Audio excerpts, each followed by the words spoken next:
Hello class 12th, welcome back to the channel. Half yearly exam की आपकी तैयारी चल रही है। तैयारी तो बेटा बोर्ड की भी चल रही है, लेकिन फ़िलहाल हाफेली एक छोटा सा पड़ाव आ गया है बीच में, ये जज करने के लिए हम कहाँ पे स्टैंड करते हैं। बहुत इंपॉर्टेंट है अपना जजमेंट करना, इसलिए हाफेली एग्ज़ाम की तैयारी बहुत अच्छे से करके चलना, ताकि आपको ये पता चल जाए आप फ़िलहाल कहाँ स्टैंड करते हैं और उसके हिसाब से आप आने वाली जर्नी अपने बोर्ड एग्ज़ाम को बहुत अच्छे से प्लान कर पाएँ। इसलिए डू वेल इन हाफेली एग्ज़ाम। और इस डू वेल को कराने के लिए आ गया हूँ मैं, आपका अपना दोस्त नितेश बजाज, आपके अपने यूट्यूब चैनल 1-to-1 क्लासेस पे। चलिए शुरू करते हैं। बात करेंगे आज इकोनॉमिक्स क्लास 12th की, और बात करेंगे हाफेली एग्जाम के लिए मोस्ट इंपॉर्टेंट टॉपिक कौन कौन से हैं। तो चलिए शुरू करते हैं, चैप्टर वाइज बात करेंगे। सबसे पहले आ गया हमारे इकोनॉमिक्स का paper pattern. According to board ये हमारा पेपर पैटर्न रह सकता है 1 मार्क के 20 क्वेश्चन, 3 मार्क के 4 क्वेश्चन, 4 मार्क के 6 क्वेश्चन और 6 मार्क के 4 क्वेश्चन।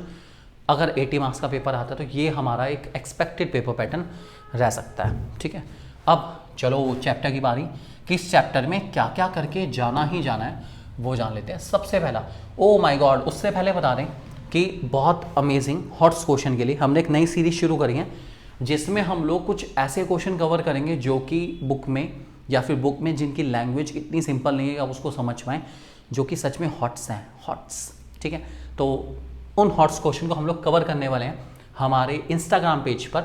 सो प्लीज़ हमारे इंस्टाग्राम पेज 1-to-1 क्लासेस को लाइक करिए, अभी से जल्दी से जाके फॉलो कर लीजिए, ताकि आपको सारी वीडियो का जो कंटेंट है वो मिलता रहे टाइमली अपना, और आपके हॉट्स क्वेश्चन की प्रैक्टिस होती रहे और आपके माइंड में क्लियर हो जाए कि जिस क्वेश्चन में आपका थिंकिंग कैसी रहेगी आपको पता हो जाए। जो भी क्वेश्चन आएगा आपके सामने आपकी थिंकिंग क्लियर होनी चाहिए। इसके लिए आप इन सारे के सारे हॉट्स क्वेश्चन को देख सकते हैं हमारी इंस्टाग्राम पेज पे। सबसे पहले बात करते हैं नेशनल इनकम की। बहुत इंपॉर्टेंट चैप्टर हमारा national income and related aggregate. Final exam में 10 नंबर का आने वाला है। अभी फिलहाल अगर चैप्टर कम आ रहे हैं तो वेटेज थोड़ी ज़्यादा भी हो सकती है, 15 की भी हो सकती है, 20 की भी हो सकती है। न्यूमेरिकल वाला चैप्टर है, बढ़िया चैप्टर है, मस्त एकदम A1 लाजवाब मज़ेदार। इंपॉर्टेंट टॉपिक सुन लो कौन कौन से हैं। ठीक है, सबसे पहले तो आपको लिमिटेशन ऑफ जीडीपी करके जानी है। पॉजिटिव एक्सटर्नलिटी, नेगेटिव एक्सटर्नलिटी सबसे ज़्यादा बार रिपीट होती है, अच्छे से करके जाना। ठीक है, रियल और नॉमिनल मेजर, रियल और नॉमिनल जीडीपी और रियल और नॉमिनल फ्लो, इनका ही आपको डिफरेंस भी पता होना चाहिए। रियल नॉमिनल जीडीपी में क्या फ़र्क है अलग कर दो, रियल फ्लो मनी फ्लो या रियल फ्लो नॉमिनल फ्लो में क्या फ़र्क है इसको अलग कर दो। दोनों इंपॉर्टेंट है, एग्जाम में कन्फ्यूजन क्रिएट करते हैं, कन्फ्यूजन नहीं होना चाहिए, बहुत अच्छे से करके जाना है आपको। ठीक है, उसके अलावा डिफरेंशिएट फाइनल इंटरमीडिएट गुड्स का आप रीड कर लेंगे। प्रिकॉशंस तीनों मेथड की, इनकम एक्सपेंडिचर वैल्यू एड तीनों की करके जाएंगे। न्यूमेरिकल आप बहुत अच्छे से करके जा सकते हैं, वैल्यू एडिड और एक्सपेंडिचर मेथड के आने के चांसेस बहुत ज़्यादा हैं। Circular flow in two sector economy last year के पेपर में भी आया, इस साल भी आ सकता है। हाफ ईयरली में भी चांसेस है कि टीचर आपको देंगे चेक करने के लिए कि आपको आता नहीं आता, काफ़ी इंपॉर्टेंट टॉपिक है। ठीक है, डोमेस्टिक टेरिटरी में क्या आता है क्या नहीं आता, इस साल बोर्ड के एग्जाम में क्वेश्चन आएगा। ठीक है, और डेफिनेटली आएगा, विथ रीज़न आपको लिखना पड़ेगा। इस साल इसके आने के चांसेस बहुत ज़्यादा है बोर्ड एग्जाम में भी। तो हाफ ईयरली में भी टीचर आपको 1-2 क्वेश्चन इसके ज़रूर देंगे, डेफिनेटली देने चाहिए उनको, ताकि वो एनालाइज कर पाए कि आपका इस चैप्टर के ऊपर कमांड कितना है, अच्छे से करके जाएंगे। और डबल काउंटिंग की प्रॉब्लम 4 to 6 मार्क के अंदर एक बार रीड कर लेना, आ गया तो ठीक है, नहीं आया तो कोई दिक्कत नहीं, टेंशन नहीं लेनी। जो बच्चे हिंदी में प्रिपेयर कर रहे हैं, ठीक है, और जिनके हिसाब से national income and related aggregate ना होके राष्ट्रीय आय और संबंधित समुच्चय है, उनके लिए सारे के सारे क्वेश्चन हिंदी में भी डिस्प्ले करेंगे, सिर्फ और सिर्फ उनके लिए। तो अगर बच्चे आप उन्हीं में से हैं तो प्लीज़ वीडियो को ज़रूर लाइक करना, क्योंकि आपके लिए एफर्ट करा गया और आपके लिए इस एफर्ट का प्रेस करना आपको बहुत ज़्यादा ज़रूरी है। ठीक है, सो प्लीज़ इन सारे क्वेश्चन का आप नोट कर लेना बच्चों, इनके आने के चांसेस काफ़ी ज़्यादा रहेंगे। नेक्स्ट हमारा मनी इन बैंकिंग, मुद्रा एंड बैंकिंग, क्या बात है, बढ़िया चैप्टर, सिंपल चैप्टर हमारा। इंपॉर्टेंट में फंक्शन ऑफ मनी इंपॉर्टेंट है, अच्छे से करके जाना। क्रेडिट क्रिएशन सबसे ज़्यादा बार आता है, मोस्ट इंपॉर्टेंट है, इसके बिना पेपर बनेगा नहीं, ये पक्की बात है।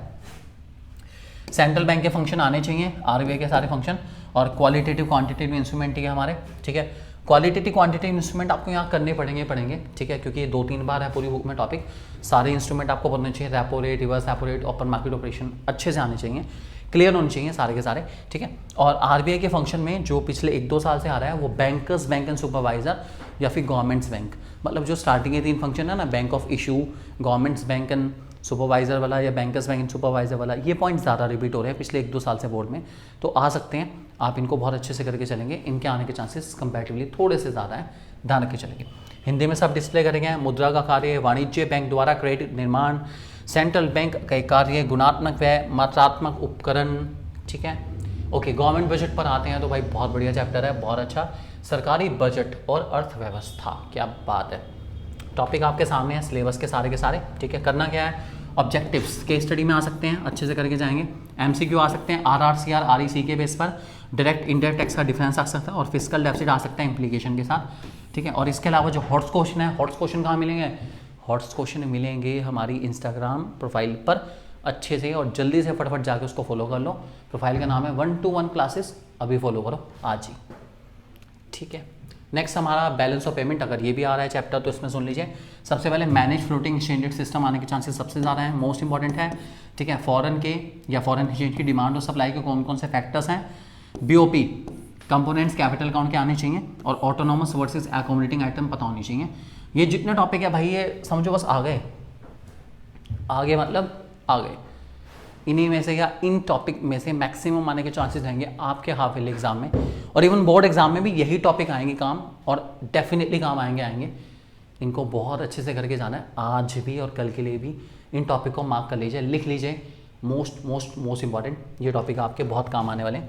हिंदी में सारे टॉपिक डिस्प्ले हुए हैं, इनको नोट कर लीजिए बच्चों। आते हैं हम डेवलपमेंट पर। तो डेवलपमेंट में हमारा जो सबसे पहला chapter, simple chapter, Indian economy on the eve of independence, इसमें हमें क्या करना है, ठीक है। तो इसमें काफ़ी टॉपिक है, इसमें एक हमारा टॉपिक बहुत ही अच्छा है, इंपॉर्टेंट टॉपिक का नाम है policy of systematic deindustrialisation. Britishers ने इंडिया में सिस्टमैटिक डी इंडस्ट्रियलाइजेशन की पॉलिसी फॉलो करी। ये पॉलिसी है क्या, इस पॉलिसी में था क्या, ये बहुत अच्छा टॉपिक है, आ सकता है 3 मार्क के क्वेश्चन में। दूसरा, जमींदारी सिस्टम क्या होता है पता होना चाहिए। ब्रिटिशर्स के पॉस्ट इम्पैक्ट बहुत ज़्यादा बार रिपीट होते हैं, इंपॉर्टेंट टॉपिक में से एक है, ठीक है। और हमारे इंडिया का फॉरेन ट्रेड कैसा था ब्रिटिश के टाइम पर, बोर्ड में भी एग्जाम में बहुत बार आ चुका है वाला टॉपिक, अच्छे से करके जाएंगे। सारे टॉपिक इस फर्स्ट चैप्टर के मोस्ट इंपॉर्टेंट है, अच्छे से करके जाना है इस बात को। इसके बाद अगर हम बात करें 5 ईयर प्लान और इंडियन इकोनॉमी 1947 to 1990 की, तो इसमें हमारे टॉपिक जो सबसे ज़्यादा इंपॉर्टेंट है, प्लानिंग के ऑब्जेक्टिव कौन कौन से हैं पता होने चाहिए आप लोगों को। Long period goals of planning बहुत इंपॉर्टेंट टॉपिक, अच्छे से करना, ठीक है। इकोनॉमिक सिस्टम के type, capital economy, socialist economy, mix economy, तीनों पता होना चाहिए। एग्रीरियन रिफॉर्म्स मोस्ट इंपॉर्टेंट है, आते हैं। इंपोर्ट सब्स्टिट्यूशन पॉलिसी बहुत इंपॉर्टेंट है, एग्जाम में आती है। स्मॉल स्केल इंडस्ट्री के फीचर पढ़ लेंगे अच्छे से। और IPR 1956 मोस्ट इंपॉर्टेंट है। मतलब ये चैप्टर बहुत बड़ा है हमारा NCERT के अंदर, लेकिन उसके जो मोस्ट इंपॉर्टेंट टॉपिक है वो मैंने आपको यहाँ डिस्प्ले कर दी। इनको बहुत अच्छे से करके जाएंगे तो आपको काफ़ी ज़्यादा फ़ायदा हो सकता है, और डेफिनेटली फ़ायदा होगा ही होगा, ठीक है। हिंदी में सारे क्वेश्चन आपके सामने डिस्प्ले हो रहे हैं, इनको नोट कर लीजिए, अच्छे से इनको करके जाना ही जाना है, ठीक है, भूलना बिल्कुल नहीं है। ये सारे टॉपिक हमारे मोस्ट इंपॉर्टेंट है, इनको अच्छे से करके जाएंगे, ठीक है। इसके अलावा अगर आपका चैप्टर आ रहा है LPG वाला भी, LPG वाला याद है सबको, that is Indian economy new economic policy 1992 वाली बेसिकली, ठीक है। तो इस चैप्टर में आपको क्या करना है, तो भाई एक तो लिबरलाइजेशन याद से कर लेना, लिबरलाइजेशन कर लेना अच्छे से, ठीक है, विद रिफॉर्म्स। लिबरलाइजेशन के रिफॉर्म्स सबसे इंपॉर्टेंट है पूरे चैप्टर के अंदर, बहुत ज़्यादा चांस है लिबरलाइजेशन आएगा अपने रिफॉर्म्स के साथ, ठीक है। और दूसरा जो टॉपिक करके जाना है, ठीक है, ग्लोबलाइजेशन का मीनिंग आपको पता होना चाहिए, ठीक है। और उसके बाद मेरिट LPG के और डीमेरिट LPG के, मतलब ये जो हमारी पॉलिसी है लिबरलाइजेशन, प्राइवेटाइजेशन, ग्लोबलाइजेशन, इसके फ़ायदे क्या क्या हैं, इसके नुकसान क्या क्या, NCERT में बाकायदा दिखाए गए हैं सारे के सारे, बहुत अच्छे से, बहुत अच्छा कंटेंट NCERT के अंदर भी अवेलेबल है, इसका पता होना चाहिए। मेरिट और डिमेरिट LPG पॉलिसीज़ के क्या क्या हैं, और आपने अब तक अगर कुछ भी नहीं करा और सच में कुछ नहीं करा तो आपके लिए हमारे यहाँ पर बहुत अमेजिंग कोर्सेज सिर्फ आप ही का वेट करें। जाइए और उन कोर्सेज को अपना बनाइए और अपनी तैयारी को बेहतर से बनाइए, बेहतरीन, क्योंकि टाइम बहुत कम है और काम बहुत ज़्यादा है। इसलिए बोर्ड के एग्ज़ाम के लिए तैयारी जब भी करें अच्छे से करें और मेहनत से करें, क्योंकि ये वो रहा है जो कि आपके आने वाले भविष्य में आपकी बहुत काम आने वाली है। सो ऑल द बेस्ट बेटा, डू वेल। इन सारे टॉपिक को जो आपको बताया गया इनको बहुत अच्छे से करके जाना। ये सारे टॉपिक आपके एग्जाम में डेफिनेटली आपको मिलेंगे फॉर श्योर, और जब मिलें तो ज़रूर याद करना हमें, इस बात का ध्यान रख के चलेंगे। So thank you very much, God bless you all.